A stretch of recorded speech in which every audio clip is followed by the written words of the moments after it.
Hi, this is Lady Lecture K, and this is a Dreams tutorial. I was asked about emitting different enemies using labels and things. Right, I think I know what they're asking, and they want to be able to change what they are emitting. And the thing about emitters is that they are a fixed thing. You can't change them with keyframes, or there's no way of having labels or anything like that for it to pick a different object. Once you've got a emitter, its object that it emits is a fixed thing in the gadget. So let's put an emitter in. There we go, put an emitter in our microchip. We'll open that up. Okay, so this emitter is going to emit, we'll put it to emit this block. Okay, that's fixed. I can't change that. I can't have different options or anything like that. This emitter will only ever emit this cube. So I'm going to put that here. I've got it to go emit up there. Let's set it to I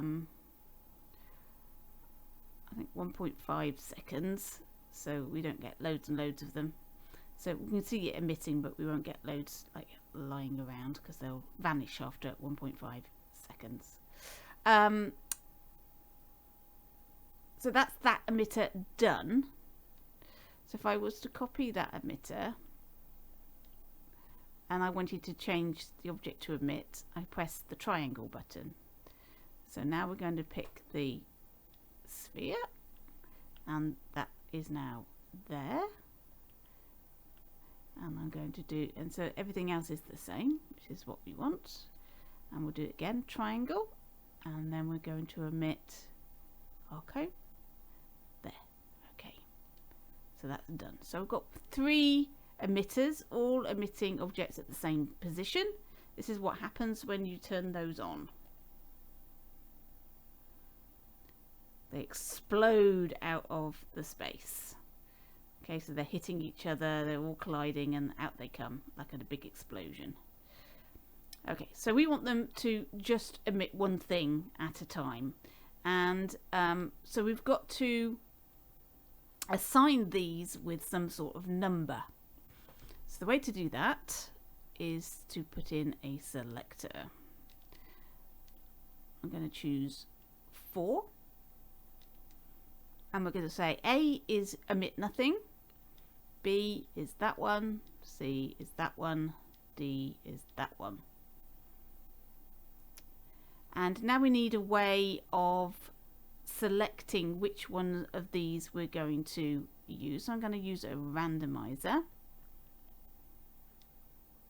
Now you could have put them, if you're doing a random thing, you could have put the randomizer straight in and just done it directly from the randomizer. But because I'm going to show you different ways of activating a selector, I'm just going to do it at the side here and have it randomizing into the selector.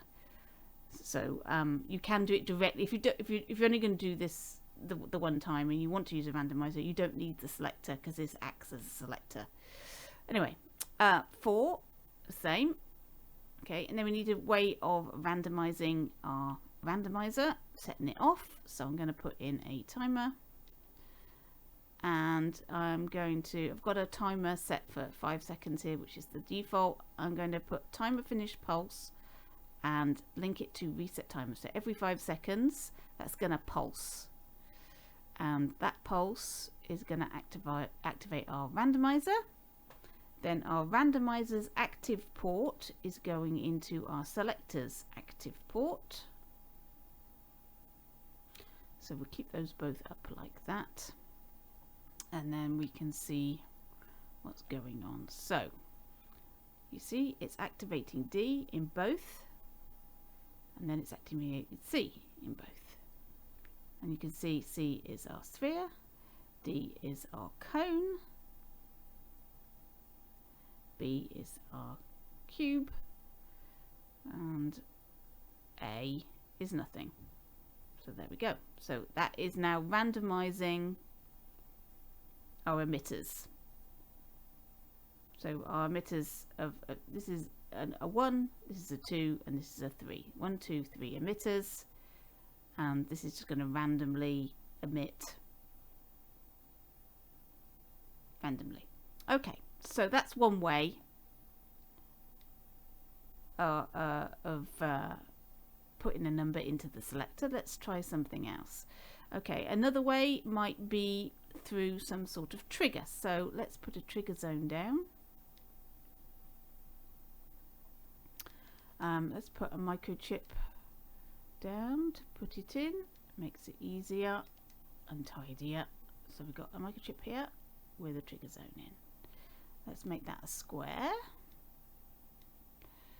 Okay, we need that quite big. 5.8. That's okay. Yeah, 5.8 by 5.8. That's fine. Okay, so that's reference. It's slightly at an angle. Let's put that in.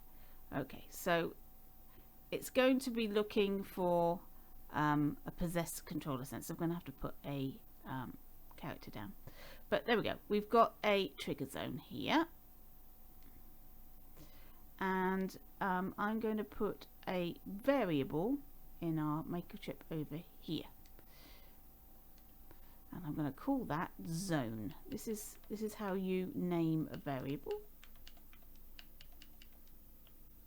So click on the name at the top there and give it a name. I'm going to call that zone. Okay.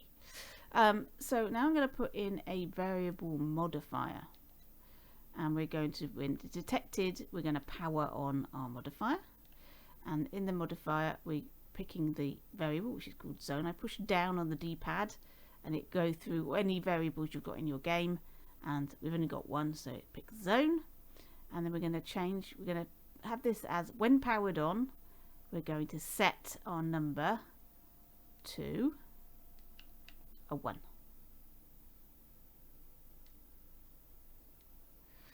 Okay, so we're going to put that microchip over here. Let's open that up. Let's have a look at that trigger zone. Needs to be moved over here a little bit more. Okay, and we're going to change this one so that it sends a 2. And I'm going to put that one over here. Oops. Open that up. And this time we're going to go for a number 3. Okay, so we've got our zones. 3 zones. That one's going to send a 1, that one's going to send a 2, and that one's going to send a 3 if our player hits it. Let's put a player down. Okay, so that's going to change this number here in the zone. So we need to link this to our selector, so it will select one of our emitters. So we put the current value into the active port, like we did with the randomizer. So now this is our variable. This is going to send a number to our selector depending on what trigger zone we're in. So let's put it in. Right at the moment we haven't set any trigger zones off, so there's nothing. We'll walk over here and we get cubes.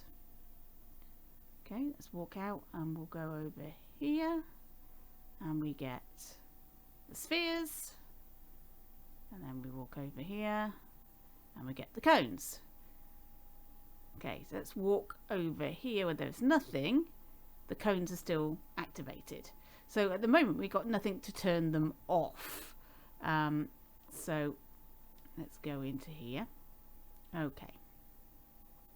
So what we need to do is set up a few little gates. So let's go into the gates. We want an OR gate, and we'll open up this open up this microchip. So when detected, I did it a second time, sorry. And then we'll do it same with this one, and then we'll do the same with this one.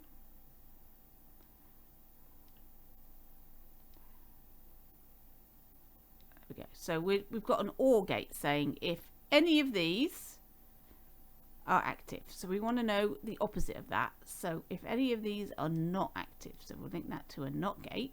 So if any of these are not active, we've got a variable modifier. So we're going to change our zone. It's going to be set to 0. Okay. So if any of these are not active, then it will set to 0 and put it up to A. So let's try that now. Walk in here, we get the cubes, the spheres, the cones, walk out of here, and the cones stop. There we go. Let's walk across here, we get the spheres, walk back, it all stops. Okay, so that's a way to set your numbers. Now, we've got trigger zones. We had a randomizer. Now you can use calculators. Anything that produces a number that you can put into our selector, into the active port. Anything that could produce a number between 0 and 3, and in this occasion, it's good enough to set this off. So you can use a calculator. You can use a number gadget, like a number displayer even. So this number displayer at the moment is displaying a 0. We can change that, so we can change that to a 1, and that result goes straight into our active port. As you see, immediately we've got input B and the 1. So anything that produces a number will activate this, and the trick is how you choose that number. It can be a calculation, it can be just like this number displayer here. So if you had it depended on your score, for example. So say this was a number displayer displaying your score. It could be that as soon as you get a score of 1, then it's going to produce this. It's going to emit these enemies. And if you get a score of 2, then it's going to go to the next enemy. That sort of thing. You can do that. All you've got to do is work out how to produce a number that matches the emitter that you want to emit, and then send it to your selector, and it will activate the appropriate emitter. It's as simple as that, but it can get very complicated depending on how you send that number, how you create that number, and I can't go into all the myriad of ways that you can do that. But like I say, a calculator produces a number. You've got random, in fact everything produces a number in Dreams. All the gadgets produce a number. So you could use pretty much everything to create yourself a number that can be random or fixed or changeable depending on the activities of your player. As long as you've got a number that is going into this selector, it will pick the correct emitter, and then you can produce whatever enemy you need or object you need, or whatever it is that the emitter is doing. Maybe it's producing coins and things like that for you to collect. I don't know, whatever it's doing. It can do various things, but this is how you choose what object. It's not to do with labels, it's not to do with names of objects or anything like that. You just set up separate emitters for each of the objects you want to emit, and use this selector to choose the number, to assign a number to each of those emitters. All you have to do then is send a number to the selector and say, I want you to emit this. Very, very simple. I hope that was helpful. Thank you for watching, and I'll catch you in your dreams.